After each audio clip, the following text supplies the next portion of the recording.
할렐루야. 오늘 꿈꾸는 교회 성도님들 주님의 이름으로 축복합니다. 우리 다 같이 박수 치면서 구주의 십자가 보혈로 찬양하도록 하겠습니다.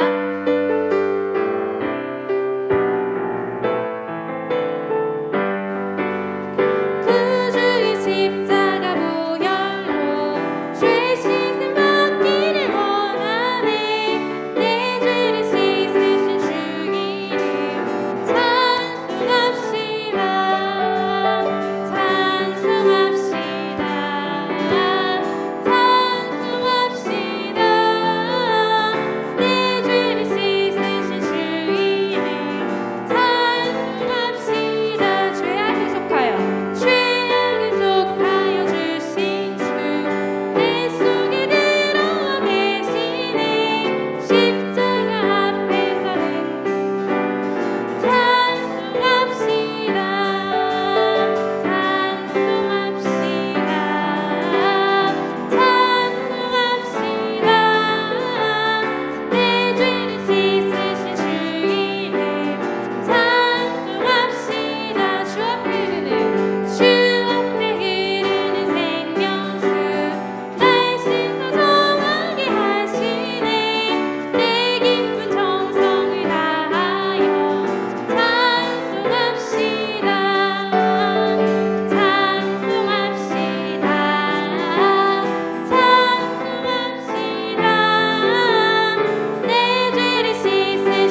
죽은 자를 일으키시니 그를 이길 자 아무도 없네.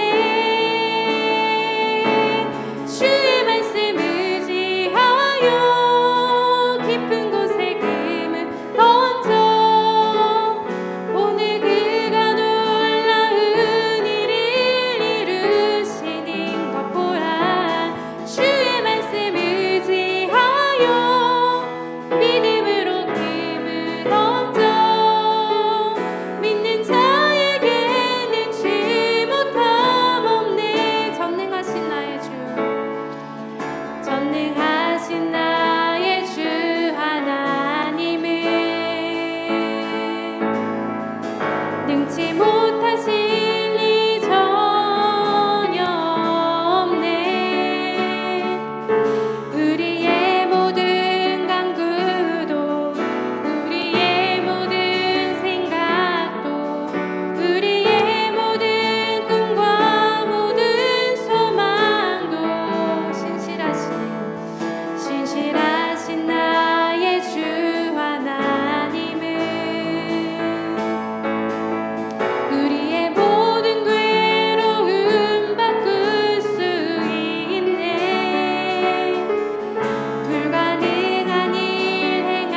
앞에 집중하여 예배를 위해서 기도했으면 좋겠습니다.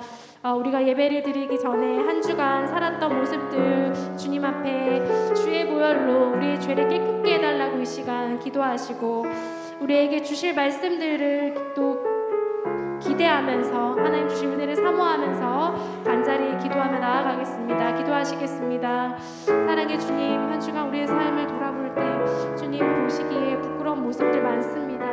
이 시간 하나님, 우리가 하나님 앞에 보혈 찬양으로 또 주님의 보혈을 의지하며 하나님 나아가기를 원합니다. 주의 보혈로 깨끗게 하여 주시고 하나님 앞에 예배드리기 흠없는 자녀를 불러주시옵소서. 하나님, 오늘 주실 말씀들을 기대하며 기도합니다. 우리에게 각 사람들에게 필요한 말씀들을 하나님 부어주시고 말씀을 통하여서 우리의 삶이 변화하며 하나님이 기뻐하시는 하나님의 자녀로서 삶으로 살아갈 수 있도록 하나님 인도하여 주시옵소서. 말씀을 전하시는 모습 붙들어 주시옵소서. 감사합니다. 예수님의 이름으로 기도드립니다. 아버지, 모두 자리에서 일어나셔서 임내송 찬양하도록 하겠습니다.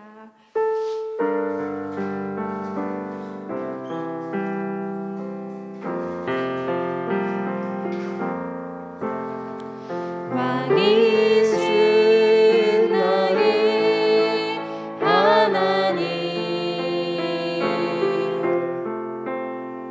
내가 주를 높이고 영원히 주의 이름을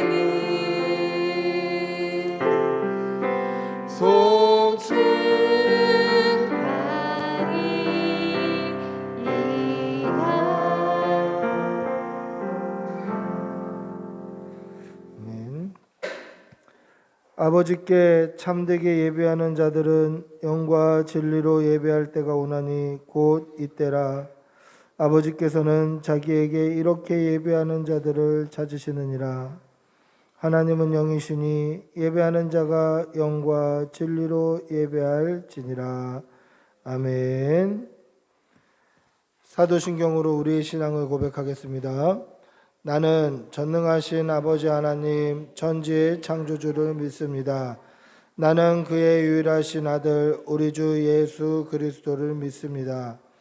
그는 성령으로 잉태되어 동정녀 마리아에게서 나시고 본디오 빌라도에게 고난을 받아 십자가에 못 박혀 죽으시고 장사된 지 사흘 만에 죽은 자 가운데서 다시 살아나셨으며 하늘에 오르시어 전능하신 아버지 하나님 우편에 앉아 계시다가 거기로부터 살아있는 자와 죽은 자를 심판하러 오십니다. 나는 성령을 믿으며 거룩한 공교회와 성도의 교제와 죄를 용서받는 것과 몸의 부활과 영생을 믿습니다. 아멘. 찬송가 23장으로 하나님을 찬양하겠습니다.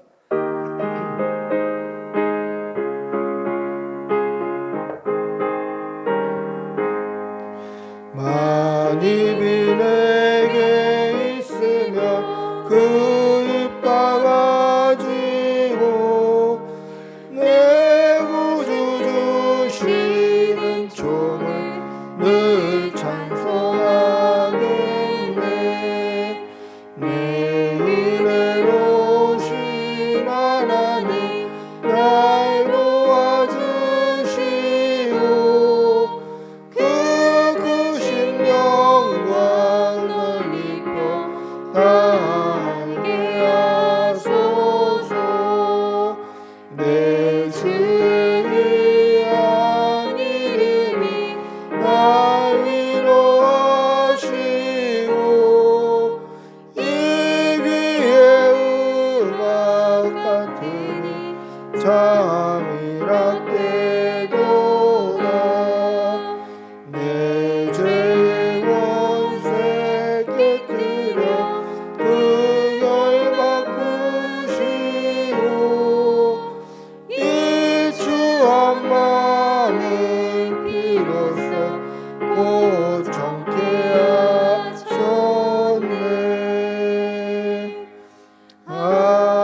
아멘. 참회의 기도를 드리겠습니다.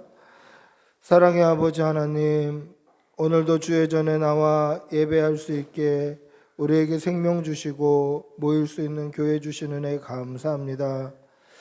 그러나 우리에게 감사의 제목이 많이 있음에도 불구하고 하나님께서 주신 은혜를 잊어버리며 우리의 생각대로 우리의 마음대로 한 주간 살았던 것 용서하여 주시옵소서. 하나님의 말씀에 순종하기보다 내 뜻과 내 생각조차 살았던 것 주님 용서하여 주시옵소서. 어떤 것이 성도의 삶인지, 어떻게 사는 것이 하나님이 기뻐하시는 삶인지 알고 있으면서도 그렇게 살아내지 못하였던 우리를 하나님 씻어 주시옵소서. 사랑하기보다 미워했고 기도하기보다 불평하고 원망했던 우리의 지난 날을 돌이켜봅니다. 또한 이 악하고 음란한 세상 가운데 세상과 구별되어 살지 못하고 세속에 물들어 세속의 가치관으로 살았던 우리의 모든 죄를 깨끗이 씻어 주시옵소서. 지금은 하나님과 나만이 하는 죄를 생각하며 묵묵히 참회의 기도를 계속합니다. 주님 도와주시옵소서. 아버지 성령을 부어주시옵소서. 성령을 부어주시옵소서. 믿음으로 살아가게 도와주시옵소서. 아버지 하늘을 내려주시옵소서. 하나님 도와주시옵소서.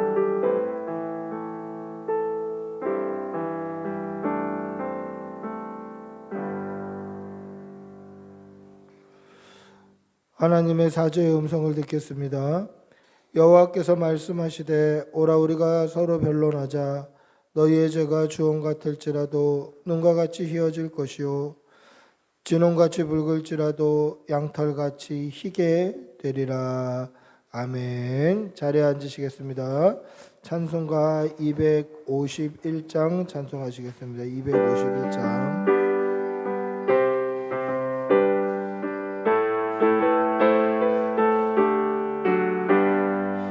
놀랍다 주님의 큰 은혜 우리의 죄를 속하시려 갈보리 십자가 위에서 어린 양 보혈을 흘렸네.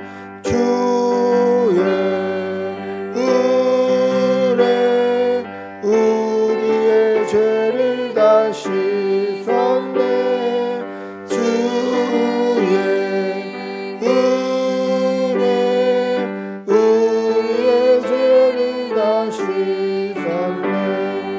죄악은 성난 파도같이 우리 영혼을 위협하나 헤아릴 수 없는 주의 십자가에서 보이셨네. 주의 은혜 우리의 죄를 다시 주의 은혜 우리의 죄를 다 씻었네. 죄악에 물든 영혼들을 주께서 피로 씻으시네. 지금도 흐르는 그 피에 눈보다 더 이게 씻으라. 주의 은혜 우리의 죄를 다 씻었네. 주의 은혜 우리의 죄를 다 씻었네. 비할 수 없는 은혜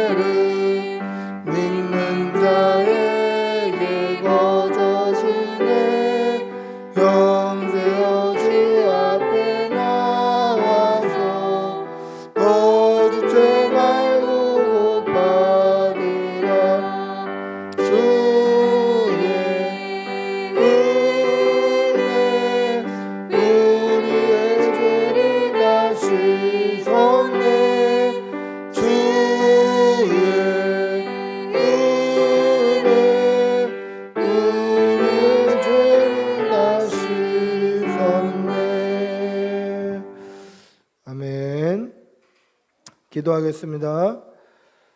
살아계신 아버지 하나님, 오늘도 역사하시고 오늘도 우리를 인도하신 아버지 하나님, 우리의 지난 날을 돌아보면 오늘 지금 이 시간까지 하나님의 은혜 아닌 것이 없고 하나님의 인도하심 아닌 것이 없음을 고백합니다.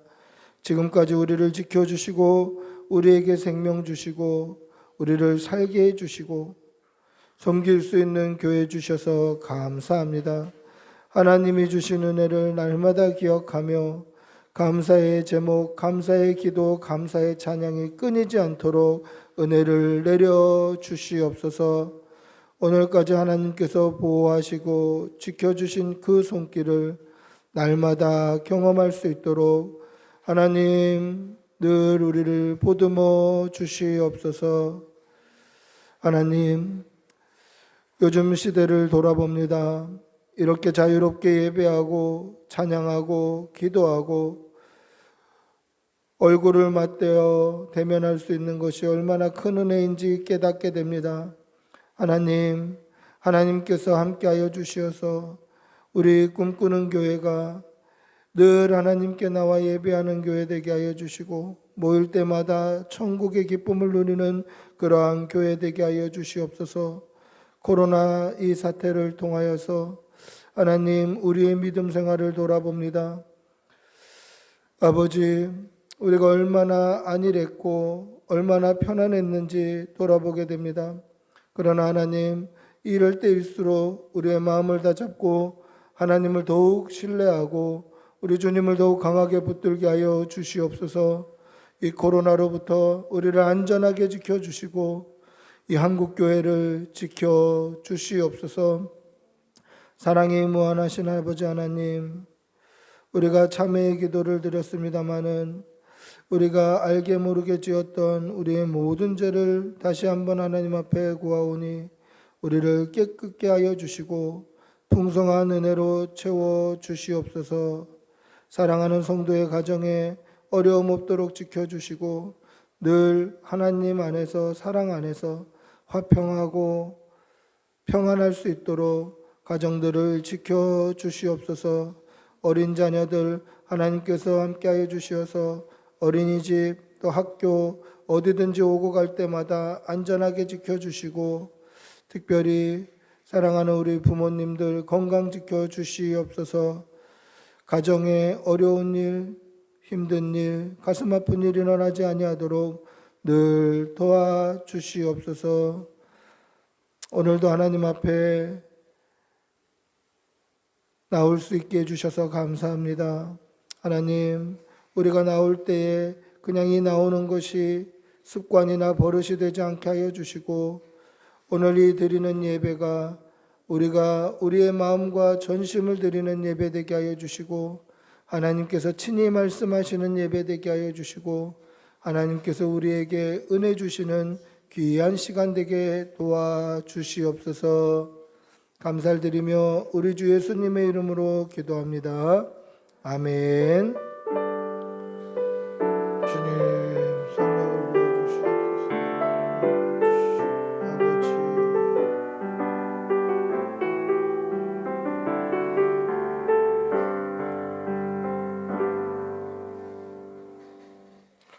하나님의 말씀을 함께 보시겠습니다. 마태복음 18장 1절에서 7절입니다. 마태복음 신약성경 마태복음 18장입니다. 마태복음 18장 1절에서 7절까지 말씀 우리 같이 천천히 한 목소리로 함께 읽겠습니다. 같이 읽습니다. 그때 제자들이 예수께 나아 이르되 천국에서 누가 크니이까? 예수께서 한 어린아이를 불러 그들 가운데 세우시고 이르시되 진실로 너희에게 이르노니 너희가 돌이켜 어린아이들과 같이 되지 아니하면 결단코 천국에 들어가지 못하리라. 그러므로 누구든지 이 어린아이와 같이 자기를 낮추는 사람이 천국에서 큰 자니라. 또 누구든지 내 이름으로 이런 어린아이 하나를 영접하면 곧 나를 영접함이니 누구든지 나를 믿는 이 작은 자 중 하나를 실족하게 하며 차라리 연자맷돌을 그 목에 깊은 바다에 빠뜨려지는 것이 나으니라. 실족하게 하는 일들이 있으므로 말미암아 세상에 화가 있도다. 실족하게 하는 일이 없을 수는 없으나 실족하게 하는 그 사람에게는 화가 있도다. 아멘. 할렐루야. 반갑습니다. 우리 옆에 계신 분들하고 한번 인사하시겠습니다. 반갑습니다. 1997년에 제가 대학생이었는데 그 대학교 때 그 신드롬처럼 유행했던 한국 영화가 있어요.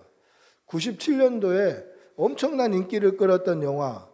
송강호, 최민식, 그리고 누굽니까?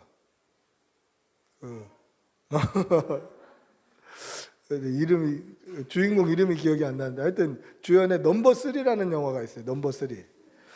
굉장히 신드롬이었어요. 이게 막 뭐 동영상으로 음성 파일로 막 그 대사들이 지금도 이렇게 사람들에게 오르내리는 넘버 3라는 영화. 그 영화 보셨나요? 그 극장을 가서 봤는데 거기서 보면 주인공 태주라는 사람이 나와요. 이 태주가 원래는 도강파의 말단이었어요. 이 도강파 조직원의 말단이었는데 그 두목이 죽을 고비에 걸렸을 때 이 태주가 그 두목을 숨겨줍니다. 그래서 잘 보살펴서 두목이 살아나요. 그래서 말단이었던 태주가 이 도강파의 넘버 2, 이 두목의 오른팔이 되는 거죠. 근데 실력은 없어요. 말단이었기 때문에 실력은 없는데 이 실력이 있는 넘버 2가 또 있는 거예요. 일명 제떨이라는 제철이가 그 도강파의 실제적인 넘버 2예요. 그러니까 둘이 맨날 싸우는 거죠.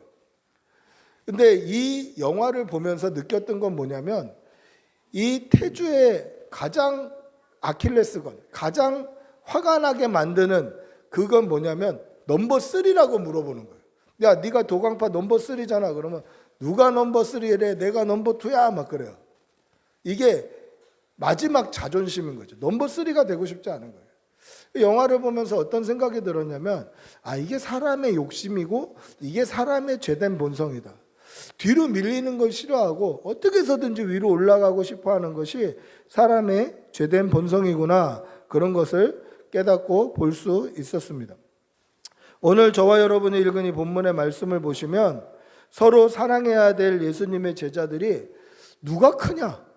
우리 중에 누가 크냐? 예수님이 넘버 1이면 뭐 누가 넘버 2냐? 그걸 가지고 싸우는 장면을 볼 수 있습니다. 이 말씀을 통해서 제자들의 죄된 본성이 어떤지 보고 우리는 이렇게 되지 말아야지 하고 반면교사를 삼는 이러한 시간이 되기를 바랍니다. 예수님의 제자들 사이에서 자신들 중에 누가 큰가에 대한 토론이 일어났습니다. 뭐 말이 좋아서 토론이지 뭐 언쟁, 말싸움이 없겠죠. 누가 크냐? 누가 넘버 2냐? 오늘 우리가 읽은 본문과 병행 본문인 마가복음 9장에 보면 예수님께서 가버나움으로 가시는 내내 제자들이 싸웠다라고 기록되어 있어요. 그러니까 예수님은 지금 처음에 어디 계셨냐면 우리가 읽은 본문 18장 앞에 보면 17장에 예수님께서 성전세를 내는 것을 보시면 예수님이 예루살렘에 계셨구나라는 것을 알 수 있어요. 그리고 예루살렘으로부터 가버나움까지 가는 길에 제자들이 계속 싸운 거예요.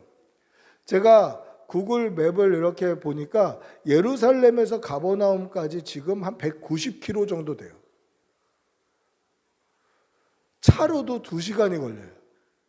거기에 가는 내내 뭐 제자들이 계속 싸운 거예요. 굉장히 먼 길이죠. 그 먼 길을 가는 동안에 계속 싸웠던 거예요. 도대체 왜 이런 논쟁이 시작됐을까? 뭐 때문에 서로 사랑하고 하나 되고 서로 같이 동역하고 사역했던 이 제자들 사이에서 누가 넘버 2냐? 누가 천국에서 크냐? 이 논쟁이 왜 일어났을까? 그것은 우리가 읽지는 않았습니다만은 앞에 17장을 보면 그 이유를 조금은 유추해 볼 수 있어요. 우리는 이 성경 안에서 그것이 어떤 일이 일어났는지를 알아야 돼요. 그러니까 우리가 뭐 소설을 쓰듯이 상상력을 발휘하듯이 이렇게는 할 수 없지만 성경에서 근거를 찾고 성경에서 왜 이런 일이 일어났을까 좀 알아봐야 되는 그러한 필요성은 있습니다. 오늘 그 우리 17장을 보시면 예수님께서 제자들을 데리고 변화산에 올라가셨던 사건이 기록되어 있습니다. 근데 12명의 제자를 다 데려가신 게 아니라 베드로, 야고보, 요한만 데려가셔요. 거기서 예수님이 영광스럽게 변형되시고 모세와 엘리야와 함께 대화하시는 그 광경을 제자들이 눈으로 보게 됩니다. 이게 얼마나 황홀하고 얼마나 신비하고 얼마나 대단한 광경이었는지 베드로는 주여 우리가 여기 있는 것이 좋사오니 만일 주께서 원하시면 내가 여기에 초막셋을 짓되 하나는 주님을 위해 하나는 모세를 위해 하나는 엘리야를 위해 하겠습니다. 이렇게 얘기해요. 내려가기 싫다는 거예요. 거기 너무 좋으니까. 그러니까 순간 베드로는 두고 온 9명의 제자들은 잊어버린 거예요. 나 여기서 살고 싶다. 너무너무 황홀한 체험을 한 거죠. 그러고 내려왔는데 무슨 일이 있었습니까? 귀신 들린 아이의 아버지의 공격을 받고 있었어요. 9명의 제자들이 귀신 하나를 못 내쫓은 거예요. 그래서 아버지가 제자들과 싸우는 장면, 어떻게 보면 따지는 장면이 딱 눈앞에 펼쳐져요. 그러면 이 3명의 제자들의 마음은 어땠을까요? 나는 지금 신비한 영적인 체험을 하고 왔는데 지금 남아있는 제자들은 귀신 하나 못 내어 쫓아서 저러고 있다. 그러면 레벨 차이를 느끼겠죠. 아, 내가 좀 더 낫다. 아, 나는 지금 충만하고 나는 지금 신비하고 나는 지금 특별한 존재다. 특권처럼 생각을 했다라는 것입니다. 여러분, 교회 생활을 하다 보면요, 이런 독특한 은사를 가지신 분들이 계셔요. 안 보이는 것이 보인다 하고 하나님이 뭐 말씀하신다 하고, 물론 좋은 은사이기도 합니다만은 교회 안에서 있는 모든 신비한 은사는 교회를 이롭게 하고 성도를 세우는 일에 써야 돼요. 그건 내가 특별한 게 아니에요. 내가 특권이고 내가 당신들보다 더 잘났고 나는 높고 이렇게 생각하면 교회가 어지러워지는 거예요. 오늘 무슨 일인지 모르겠습니다만은 이 일이 있고 난 후에 제자들 사이에서 누가 이인자냐, 누가 높으냐, 누가 크냐에 대한 말싸움이 일어나고 있었다라는 것이죠. 가버나움으로 가는 길 내내 제자들이 뒤에서 계속 싸우고 있습니다. 예수님 귀에 그게 들리겠죠. 근데 예수님은 가는 길에는 아무 말씀을 안 하셔요. 예수님 귀에 들리지만 아무 말씀을 안 하셔요. 여러분, 사랑하는 제자들이 다투는 소리를 듣는 스승의 마음이 얼마나 아프겠습니까? 사랑하는 아이들이 막 싸우면 부모님 마음이 너무너무 아파요. 막 싸우면 뭐 정말 가슴이 너무너무 아파요. 예수님도 그러하셨겠죠. 예수님의 마음이 굉장히 불편하시고 실망스러우시고 아프셨을 거예요. 여러분, 예수님의 마음을 아프게 하는 제자가 되지 마시기를 바랍니다. 예수님의 마음을 기쁘게 하고 시원하게 하고 예수님의 그 자랑거리가 되고 기쁨이 되는 그러한 성도가 되시기를 바랍니다. 서로 하나 되고 사랑하시는 여러분들이 되시기를 축복하고 기도합니다. 제자들이 서로 높아지려고 싸우는 것을 보셨던 예수님께서 이제 가버나움에 도착했을 때 어린아이 하나를 데리고 제자들 앞에 탁 세우고 말씀하십니다. 오늘 읽었던 본문 2절 3절 한번 다시 읽어볼까요? 2절 3절입니다. 시작. 예수께서 한 어린아이를 불러 그들 가운데 세우시고 이르시되 진실로 너희에게 이르노니 너희가 돌이켜 어린아이들과 같이 되지 아니하면 결단코 천국에 들어가지 못하리라. 아멘. 예수님께서 제자들에게 뭐라고 말씀하십니까? 너희가 돌이켜 어린아이들과 같이 되지 아니하면 결단코 천국에 들어가지 못하리라. 여러분, 이거 충격적인 말씀이에요. 천국은 어떻게 해야 들어가죠? 예수 그리스도를 믿으면 들어가는 게 천국이에요. 할렐루야. 그러면 결단코 어린아이와 같이 되지 아니하면 천국에 들어가지 못한다는 말은 어린아이와 같이 되어야만 바른 믿음이다라는 뜻이에요. 어린아이 같은 믿음이 진짜 믿음이다. 어린아이 같은 믿음이 정말 잘 믿고 있는 그런 믿음의 표시다라는 것이죠. 즉 너희들처럼 누가 크냐라고 싸우고 이익을 따지고 그렇게 싸우는 것은 믿음이 아니다라는 말이에요. 여러분, 제자들이 예수님과 함께할 하나님 나라에서 서열에 관심이 있었던 것, 누가 넘버 투냐, 누가 더 높으냐, 여기에 관심이 있었던 것은 천국이 어떤 곳인지 모르기 때문에 그래요. 팔복에 보면 천국이 어떤 곳이라고 되어 있습니까? 심령이 가난한 자는 복이 있나니 천국이 그들의 것이미요, 이렇게 되어 있어요. 천국은요, 가난한 사람이 가는 거예요. 천국은 높은 사람, 잘난 사람, 멋진 사람, 이런 사람들이 가는 곳이 아니라 겸손하고 자신을 낮추고 정말 섬기고 낮아지고 이런 사람들이 가는 거예요. 세상의 논리는 잘난 사람이 높임을 받는 것이지만 천국의 논리는 낮은 사람을 하나님이 높여주시는 거예요. 이 사실을 믿으시기 바랍니다. 잘나고 높은 사람 세상에서 영광스럽게 해주고 지켜 세워주고 이거는 세상의 가치관이지 천국의 가치관은 아니에요. 천국의 가치관은 심령이 가난한 사람이 천국을 얻는 거예요. 낮은 사람, 겸손한 사람, 연약한 사람, 가난한 사람, 그런 사람이 천국에 갈 수 있는 거예요. 여러분 이 사실을 믿으시기 바랍니다. 그래서 야고보서 4장 5절 하반절에는 뭐라고 되어 있냐면 하나님이 교만한 자를 물리치시고 겸손한 자에게 은혜를 주신다라고 되어 있어요. 그러니까 천국은 높아지려고 하는 데가 아니라 낮아지려고 하는 데예요. 겸손하고 자신을 비우고 자기를 부인하고 하나님만 높이고 예수 그리스도만 의지하고 이런 사람이 천국 가는 어린아이와 같은 사람들이다라는 것입니다. 예수님께서는 서로 자신이 2인자 넘버 투다라고 싸우던 제자들의 교만을 어린아이를 통해서 가르쳐 주시고 싶으셨던 거예요. 어린아이와 같이 겸손해야 된다. 그럼 무엇을 가르쳐 주시고 싶으셨을까요? 두 가지입니다. 첫째는 어린아이와 같이 겸손해야 된다. 어린아이와 같이 자기를 부인해야 된다. 어린아이와 같이 하나님 아버지를 온전히 신뢰해야 된다. 그것을 가르쳐 주시고 싶으셨다라는 것이에요. 여러분, 어린아이들은요, 자기 부인을 굉장히 잘해요. 우리 아이들 보면 자기 부인을 잘하죠. 그 대표적인 게 뭡니까? 아빠 까줘. 아까 지환이가 아빠 까줘. 이렇게 기타 치고 있는데 까줘 그랬지. 왜요? 자기가 못 가니까. 나는 깔 수 없어. 이게 자기 부인이에요. 어린아이가 가장 잘하는 거예요. 나는 못해. 지호가 엄마 사탕 까줘. 나는 못해. 이게 어린아이와 같은 믿음의 출발점이에요. 나는 못해. 나는 약해요.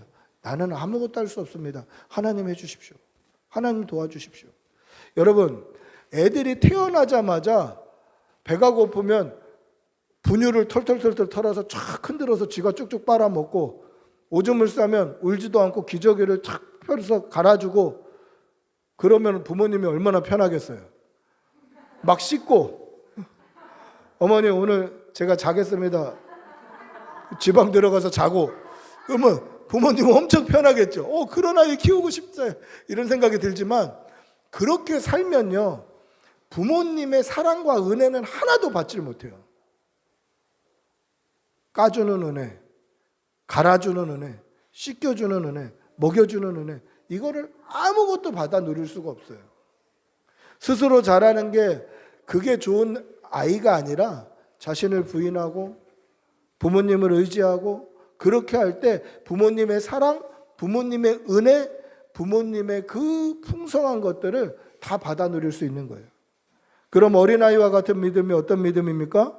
나를 부인하고 나의 연약함을 인정하고 온전히 아버지 하나님 한 분만 의지하는 것입니다. 하나님 저는 할 수 없습니다. 하나님 해주십시오. 저는 해결하지 못합니다. 하나님 도와주십시오. 제 힘으로는 안 됩니다. 성령님 충만케 해주십시오.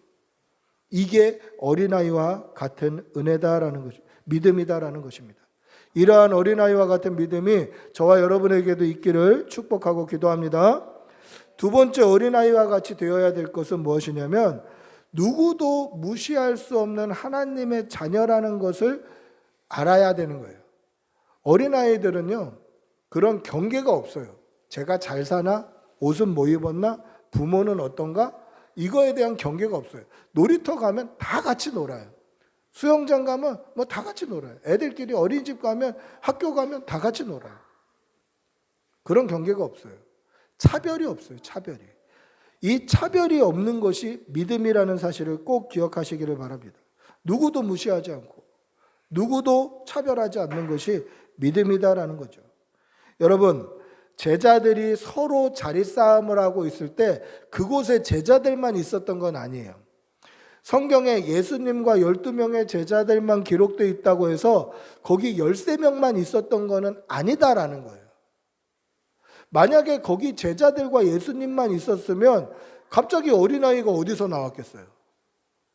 제자들과 예수님만 있는데 갑자기 없던 어린아이가 톡 나와서 이 어린아이와 같이 되지 아니하면 예수님께서 그렇게 어떻게 제자들에게 보여줄 수 있겠어요? 아마 이름 없는, 아마 숫자에도 거론되지 않은 많은 사람들이 예수님과 함께 있었을 거예요. 성경에 보면 오병이어 사건, 그리고 무슨 혈루병 여인의 사건들을 보면 예수님과 함께했던 많은 무리들이 기록되어 있어요. 그리고 나중에 보면 생명의 떡을 이야기했을 때 그 가운데 많은 사람들이 예수님을 떠났다고 되어 있지만 그래도 예수님을 따라다니는 사람들이 있었어요. 그래서 성경 신학자들은 그들을 예수 공동체라고 명명해서 부르고 있어요. 쉽게 얘기하려고. 그러면서 그 학자들은 뭐라고 얘기하냐면 기본적으로 200명 이상, 500명 정도 예수님을 늘 따라다니는 무리들이 있었다라는 거예요. 먹을 거 쥐고 그렇게 따라다니는 사람들이 있었고 그들의 대부분은 여자와 아이들이었을 거다라고 기록되어 있어요. 여러분, 저는 성경에 나오는 이 예수 공동체를 이렇게 상상을 해보면 제게 떠오르는 장면이 하나 있어요. 저는 어린 시절, 그러니까 5살, 6살, 7살, 초등학교 들어가기도 전에 외할머니와 어머니를 따라서 기도원에 다녔어요. 그때 외할머니가 출석하시던 교회의 기도원이었는데 당시 박태희 목사님이 심호하시던 성수동에 있는 성락 성결교회를 우리 할머니께서 출석하고 계셨고 그 기도원이 어마어마하게 컸어요. 산 하나가 기도원이었던 것 같아요. 그래서 거기 가면 어떻게 되어 있냐면 마룻바닥에 큰 집회장에 몇천 명이 들어가는 거예요. 그런데 거기서 뭐 자고 먹고를 다 해요. 그래서 잘 때는 이렇게 그냥 뭐 담요 같은 거 깔아놓고 뭐 침낭이 어디 있습니까? 그때 담요 같은 거 깔아놓고 자고 집회할 때는 그거를 쭉 양쪽 옆으로 밀고 거기 사람들이 앉아서 집회하고 그리고 또 번호 갖다가 밥해 먹고 반찬 싸운 거 서로 나눠주고 그렇게 일주일씩 집회를 해요. 여름에는 계곡물 막아놓은 간이 수영장 같은 데서 또 물놀이도 하고 지금 생각해보면 너무너무 불편했을 것 같은데 근데 그 불편한 거는 하나도 기억이 안 나고 할머니하고 밥 먹었던 거 어머니하고 수영장 같은 거 이런 것들이 기억이 나요. 그 집회장 마룻바닥도 기억이 나요. 저는 예수 공동체를 상상하면 이랬을 것 같은 거예요. 먹을 거 싸가지고 와서 예수님 말씀 듣고 같이 나눠 먹고 섬기고 사랑하고 이랬던 것이 그 예수 공동체의 모습과 흡사했을 거라고 생각이 됩니다. 그런데 그 수많은 사람들 중에 제자들이 우리 12명 중에 누가 넘버 2냐를 싸우고 있는 거예요. 그럼 무슨 얘기입니까? 제자들이 그렇게 싸울 때에 예수님도 그 이야기를 계속 들으셨지만 거기 있는 수많은 사람들도 그 이야기를 같이 듣고 있었던 거예요.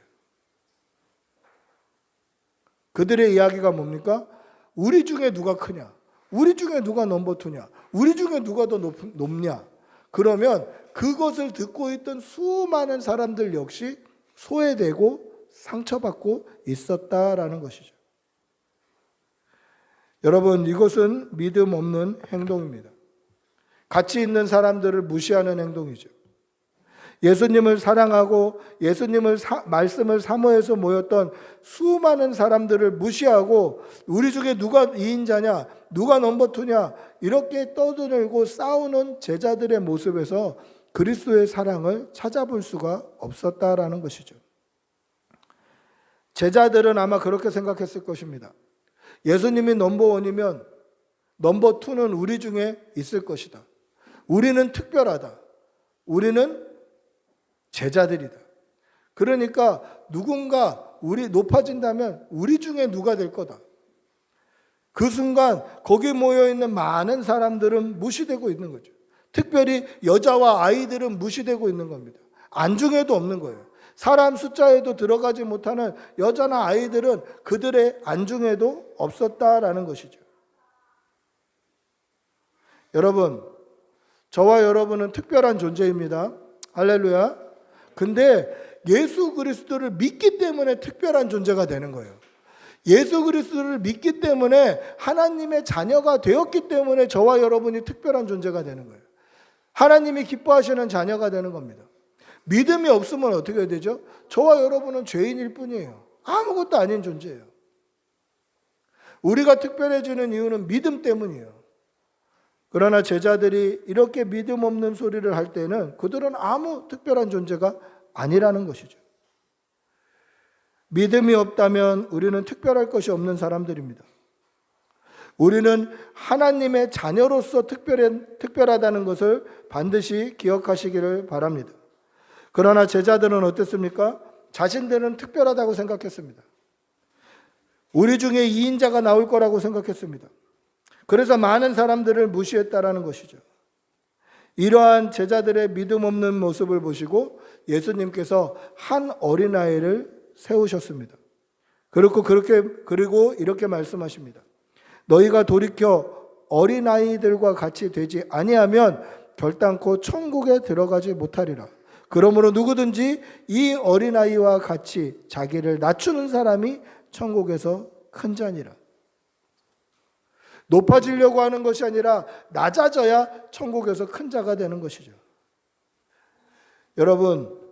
여러분이 겸손하게 어린아이와 같이 자신을 낮추고 나보다 남을 더 좋게 여기시고 그렇게 성도를 섬기고 사랑하는 여러분들이 되시기를 바랍니다. 제자들은 자신들의 교만으로 상처받는 많은 사람들은 안중에도 없었죠. 특히 여자와 아이들은 안중에도 없었습니다. 그런데 안중에 없는 그 아이 하나를 예수님께서 제자들 앞에 세워주셨다라는 것이죠. 왜 그렇습니까? 너희들 때문에 지금 이 아이가 상처받고 있다. 너희들 때문에 지금 성도들이 상처받고 있다. 그것을 말씀해주고 싶으셨던 것이죠. 6절에 뭐라고 말씀하십니까? 오늘 읽었던 본문 6절입니다. 시작. 누구든지 나를 믿는 이 작은 자 중 하나를 실족하게 하면 차라리 연자맷돌이 그 목에 달려서 깊은 바다에 빠뜨려지는 것이 나으니라. 제자들이 무시하고 안중에도 없었던 그 어린아이 하나를 가리켜서 누구든지 이 작은 자 중 하나를 실족하게 하면 그렇게 말씀합니다. 여러분, 이 말씀의 중요한 부분이 뭘까요? 나를 믿는 이 작은 자라는 말입니다. 나를 믿는 이 작은 자. 나를 믿는 이 작은 아이라 할지라도 나를 믿는 순간 특별한 존재가 된다는 거죠. 이 작은 아이 하나도 무시할 수 없는 하나님의 자녀가 된다는 겁니다. 믿음으로 천국에 가는 사람은 다 형제고 다 자매지 누가 높고 누가 낮고 이거 아니다라는 거죠. 여러분, 예수 그리스도를 믿으면 우리 자녀들이나 우리나 다 똑같은 하나님의 자녀인 거예요. 높은 거 없습니다. 낮은 것도 없습니다. 목사나 여러분이나 다 똑같은 형제예요. 이 사실을 꼭 기억하시기를 바랍니다. 그래서 높아지려고 하기보다는 겸손해지시고 나보다 남을 좋게 여기시고 섬기시고 사랑하는 여러분들이 되시기를 바랍니다. 그러면 연자맷돌을 목에 달아서 바다에 빠뜨린다. 이 뜻은 무엇이겠습니까? 여러분, 이게 얼마나 무서운 말인가요? 살아있는 사람에게 연자맷돌이 어떤 겁니까? 이렇게 큰 돌. 저희 신대원에 가면 그 연자맷돌이 있어요. 큰 돌. 그래서 사람이 끌지 못하고 당나귀 같은 짐승이 그 맷돌을 이렇게 돌려요. 그게 연자맷돌이에요. 그거가 목에 매달려서 바다에 빠지면 100% 죽습니다. 아무리 수영을 잘해도 살아날 길이 없어요. 죽는 거예요. 이거 얼마나 잔인한 말입니까? 근데 왜 예수님께서 이런 잔인한 말씀을 하시죠? 이거는 차라리 육신을 죽이는 게 낫지 그 사람이 실족하면 영혼이 죽는다라는 것을 알게 하시기 위함이에요. 나를 믿는 이 작은 자가 실족하면 그 영혼이 죽는다. 그러니까 차라리 육신이 죽는 게 낫지 영혼이 죽는 것은 안 된다라는 것을 말씀하고 있는 것입니다. 여러분, 이웃을 사랑하시는 여러분들이 되시기를 바랍니다. 이웃을 사랑하시기를 바랍니다. 근데 이웃을 사랑한다고 할 때 이웃의 영혼을 사랑해야 되는 거예요. 이웃의 몸을 사랑하는 게 아니라 이웃의 영혼을 사랑하는 거예요. 그 영혼이 실족하지 않도록, 그 영혼이 하나님을 떠나지 않도록, 그 영혼이 구원의 길을 떠나지 않도록 그 영혼을 사랑하시는 여러분들이 되시기를 바랍니다. 여러분, 한 영혼이 얼마나 귀합니까? 우리 보십시오. 지금 한 영혼이 얼마나 귀해요. 한 영혼이 귀해요. 영혼을 사랑하시는 여러분들이 되시기를 바랍니다. 우리 마지막으로 7절을 한번 같이 읽어보겠습니다. 7절입니다. 실족하게 하는 일들이 있음으로 말미암아 세상에 화가 있도다. 실족하게 하는 일이 없을 수는 없으나 실족하게 하는 그 사람에게는 화가 있도다. 뭐라고 되어 있습니까? 실족하게 하는 그 사람이라고 되어 있습니다. 여기서 실족은 그냥 교회 안 나오는 정도가 아니라 하나님을 완전히 떠나는 거예요. 믿음을 완전히 버리는 거예요. 여러분, 그렇게 하는 일이 없을 수는 없지만 그렇게 하는 그 사람에게는 하나님께서 죄를 물으시겠다고 말씀하고 계세요. 저는 이 말씀을 묵상하면서 하나님께서 나에게는 어떤 죄를 물으실지 두려워지기 시작했습니다. 내가 알지 못하게도 실족한 사람들이 꽤나 있을 텐데, 내가 신경 쓰지 못할 때, 저는 앞에서 말을 하는 사람이니까 사역하면서부터 벌써 20년 가까이 사역하면서 얼마나 많은 사람들이 나 때문에 상처받았을까? 얼마나 많은 사람들이 나 때문에 실족했을까? 그게 두려워지기 시작했어요.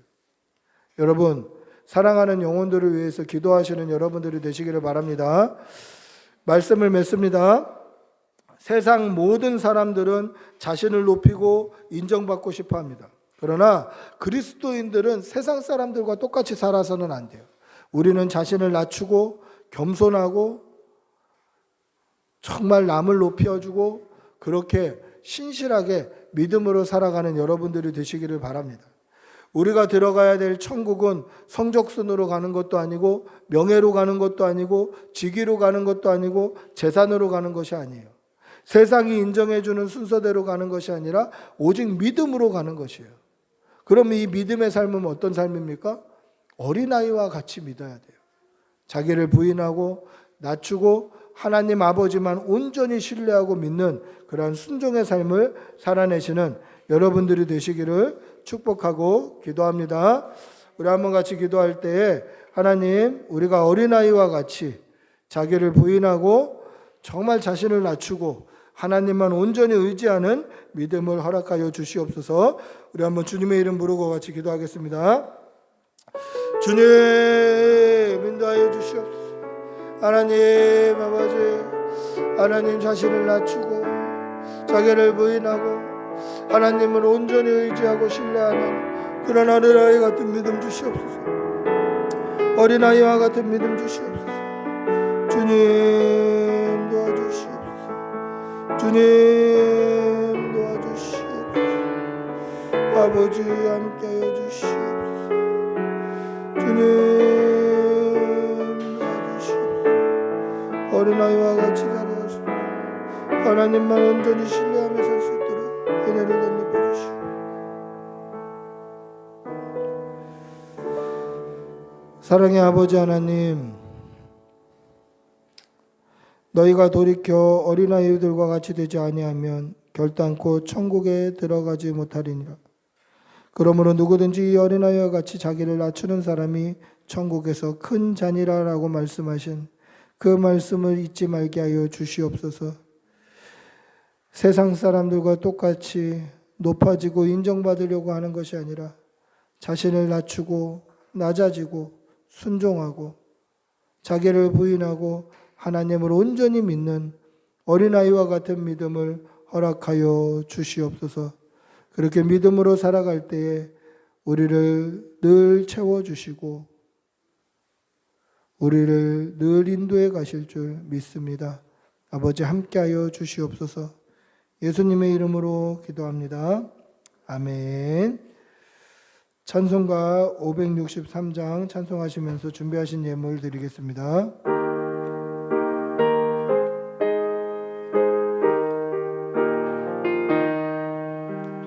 예수 사랑하심을 성경에서 배웠네. 우리들은 약하나 예수 권세만 도다. 날 사랑하심 날 사랑하심 날 사랑하심 성경에 쓰였네. 나를 사랑하시고 나의 죄를 다 씻어 하늘 문을 여시고 들어가게 하시. 날 사랑하심 날 사랑하심 날 사랑하심 성경에 쓰였네. 세상 선약할수록 더욱이 여기사 높은 보좌 위에서 낮은 나를 보시니. 날 사랑하심 날 사랑하심 날 사랑하심 성경에 쓰였네. 세상 사는 동안에 나와 함께 하시고 세상 떠나가는 날 천국 가게 하소서. 날 사랑하심 날 사랑하심 날 사랑하심 성경에 쓰였네. 아멘.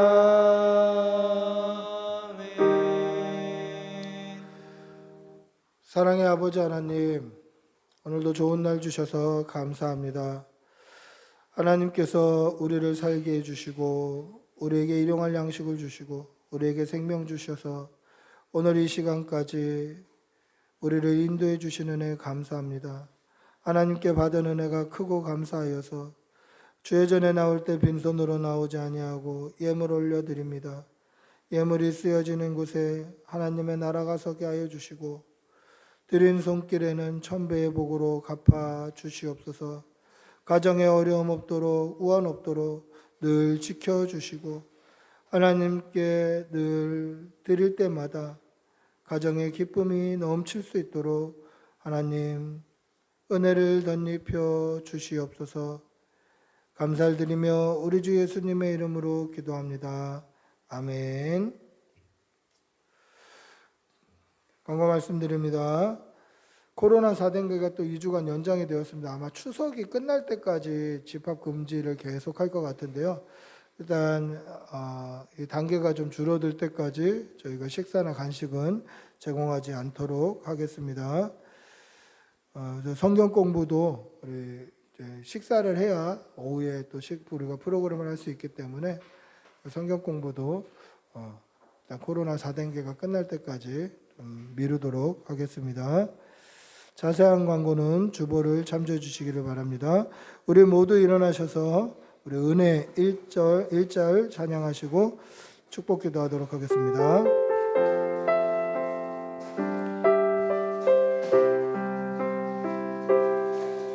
내가 누려왔던 모든 것들이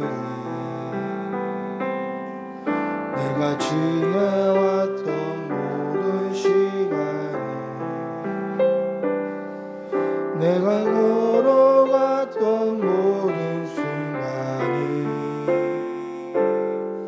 당연한 것 아니라 은혜였어.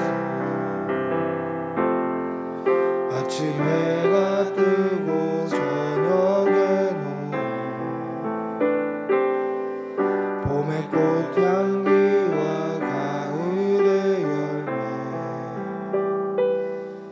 변하는 계절의 모든 순간이 당연한 것 아니라 은혜였어. 모든 것이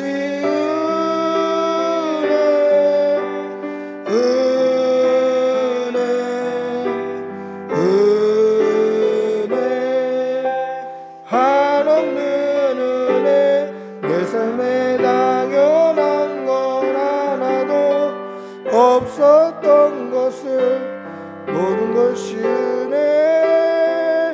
은혜였소. 아멘. 기도하겠습니다.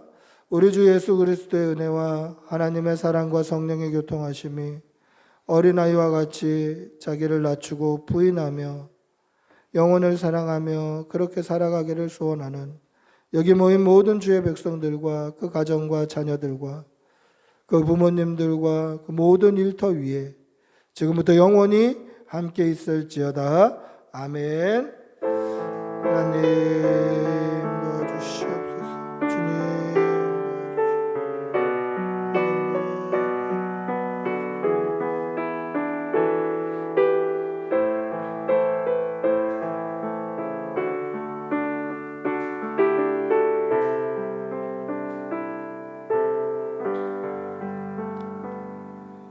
예배를 마쳤습니다.